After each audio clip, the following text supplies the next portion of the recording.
हद हो गई यार।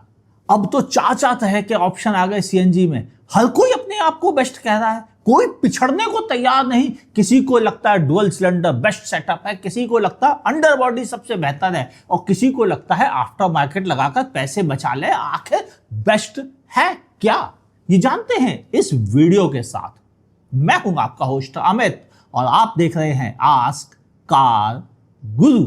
शुरुआत आफ्टर मार्केट सिलेंडर से हुई थी, लोगों ने अपनी गाड़ियों में लगवाए, सस्ते भी पड़ रहे थे। फिर उसके बाद आया मौका फैक्ट्री फिटेड सीएनजी कारों का, और नतीजा क्या हुआ? लोगों को रिलायबल, ज्यादा सेफ, ज्यादा बेहतर, नो टेंशन वाली सीएनजी मिलने लगी और सबने इसी को सबसे बेस्ट सॉल्यूशन माना। हालांकि कुछ एक्स्ट्रा पैसे लगते थे, लेकिन यह बात सही है कि जब बात सेफ्टी की आए तो बाजार के चलते फिरते मैकेनिक जुगाड़ियों से यह फैक्ट्री फिटेड ऑप्शन ज्यादा बेहतर था, सेफ था, रिलायबल था, अच्छी क्वालिटी के मटेरियल का इस्तेमाल हो रहा था ताकि लोगों को टेंशन ना हो, और गवर्नमेंट से उसका अप्रूवल भी कराया जाता था।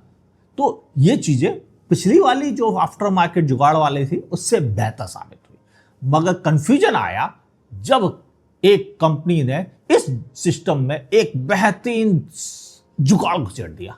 हाँ, उसका नाम था डुअल सिलेंडर। दो छोटे छोटे सिलेंडर लगाकर बूट स्पेस बनाया। नतीजा, टाटा की गाड़ियों को अचानक से बूस्ट मिला, उनकी सीएनजी को लोगों ने ज्यादा एक्सेप्ट किया, और फिर सेफ्टी के प्रॉब्लम तो थे ही नहीं उसके साथ, क्योंकि फैक्ट्री फिटेड जो थी।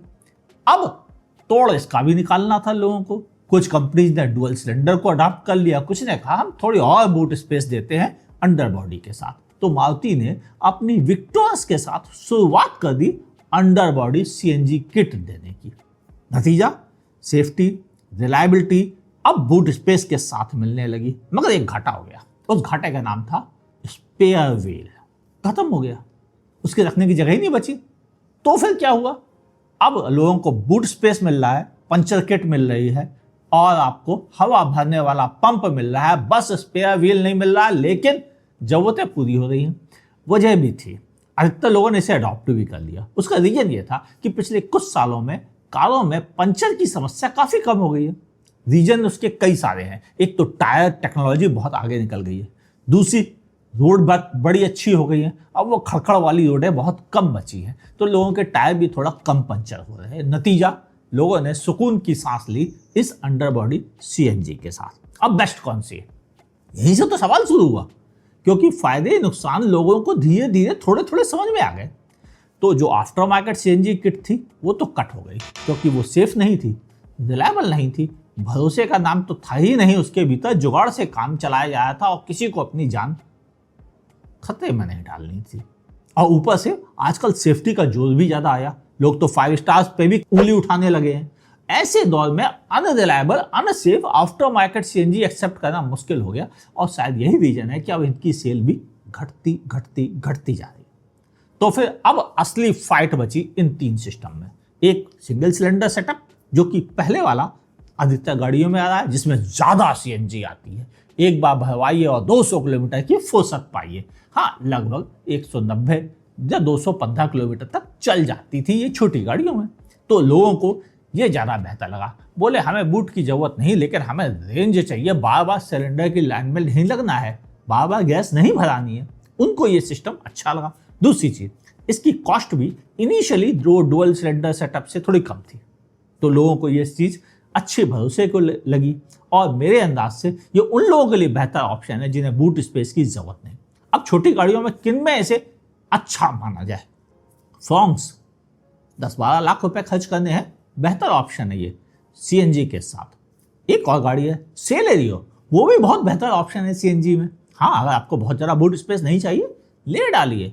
स्विफ्ट, वो भी एक अच्छा ऑप्शन है छोटी हैचबैक में, और अच्छा ऑप्शन है सेम टियागो सीएनजी के साथ में। अगर आपको एएमटी भी चाहिए, ऑटोमेटिक का मजा शहर में, तो टियागो एक बेहतर ऑप्शन है। हाँ, वो इन गाड़ियों जैसा आपको स्पेशल फील नहीं कराता है और एवरेज भी वो नहीं दे पाता है, लेकिन उनके लिए अच्छा है जिन्हें एएमटी भी चाहिए और आफ्टर मार्केट का रिस्क नहीं उठाना है, सेफ्टी का इशू नहीं है। टियागो एक बेहतर ऑप्शन है। मगर अगर किसी को एसयूवी चाहिए, फिर क्या करे वो?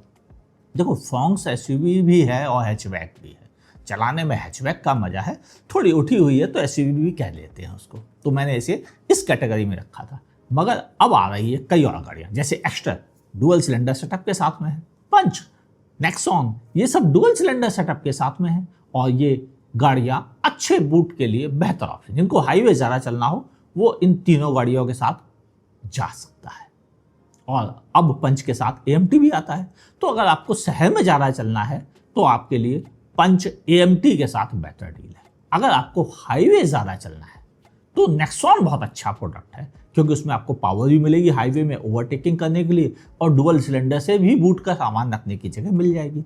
और अगर आपको कम चलना है लेकिन CNG की बचत चाहिए तो एस्टर बड़ा अच्छा प्रोडक्ट है। Hyundai की रिलायबल सर्विस भी मिलती है आपको और प्रोडक्ट भी काफ़ी अच्छा है। मगर अगर आप थोड़ा और ऊपर के सेगमेंट पे जाना चाहें, जिनमें कि सिंगल सिलेंडर सेटअप भी है ब्रेजा के साथ में, मेरी नज़र में सबसे ज़्यादा एवरेज देने वाली CNG कार का तमगा इसी के पास है SUV कैटेगरी में।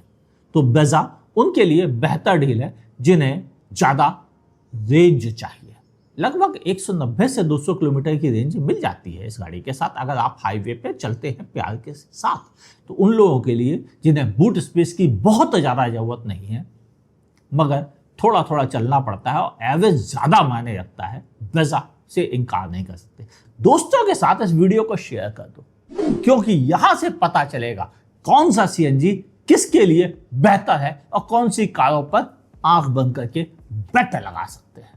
तो दोस्तों के साथ शेयर कीजिए इस वीडियो को फेसबुक पेज और व्हाट्सएप ग्रुप में, ताकि सबको पता चले क्या बेहतर है।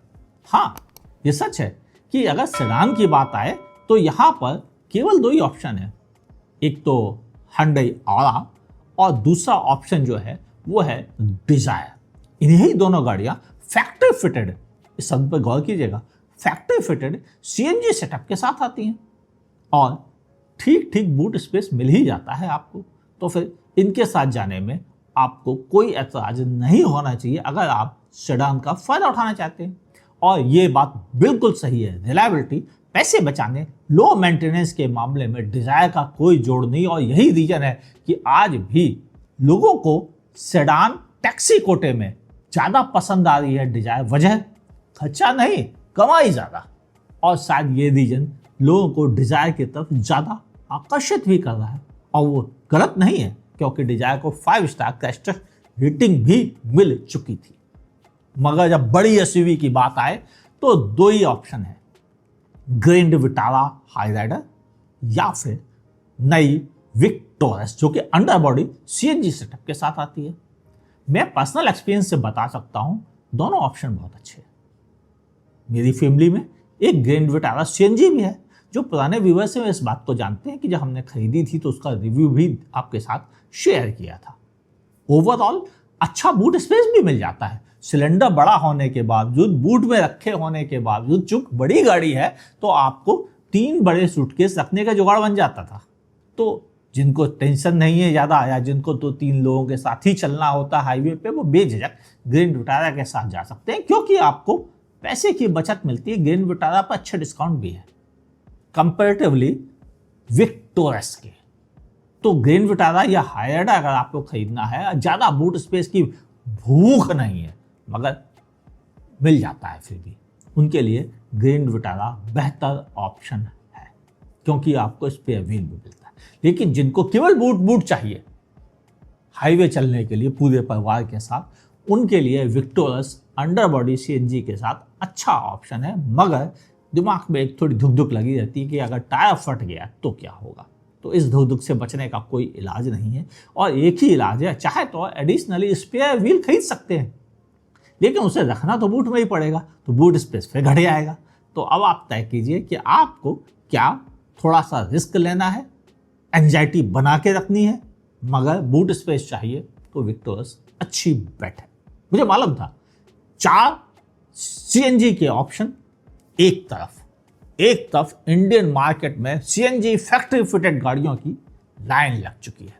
ऐसे दौर में कंफ्यूजन था, उस कंफ्यूजन को दूर करने की कोशिश इस वीडियो में थी। मगर क्या सब कुछ पूरा हो गया? नहीं हुआ। अभी भी कंफ्यूजन रहेंगे, मैं वीडियो कितना भी लंबा कर दूं, कुछ डाउट आएंगे, उनका इलाज सिर्फ एक ही है। वीडियो के कमेंट सेक्शन में लिखिए। अगर आप 1 घंटे के भीतर अपने सवाल लिख देते हैं वीडियो पब्लिश होने के तुरंत बाद, तो रिप्लाई सुनिश्चित है। उसके बाद मैं थोड़ा बिजी हो जाता हूं और कामों में, तो कभी रिप्लाई किया और कभी नहीं कर पाता हूं, लेकिन पहले घंटे बिल्कुल। लेकिन पहले घंटे में कमेंट कैसे करोगे आप? अगर आपने नोटिफिकेशन ऑन नहीं किया तो आपको पता ही नहीं चलेगा कब वीडियो आया। तो नोटिफिकेशन ऑन कर लिए, सब्सक्राइब करने के बाद और फिर रिप्लाई ले लीजिए कार गुरु से। कुछ भी डाउट है लिखना जरूर। फेसबुक पे देख रहे हैं तो लाइक और फॉलो कर लीजिए, यूट्यूब पे देख रहे हैं तो सब्सक्राइब कर लीजिए, नोटिफिकेशन ऑन कर लीजिए। वीडियो अच्छा लग रहा है तो लाइक कर दीजिए, नहीं अच्छा लग रहा है डिसलाइक करिए। किसने मना किया है कार गुरु के वीडियो को डिसलाइक करने से? देखते रहिए आस्क कार गुरु को।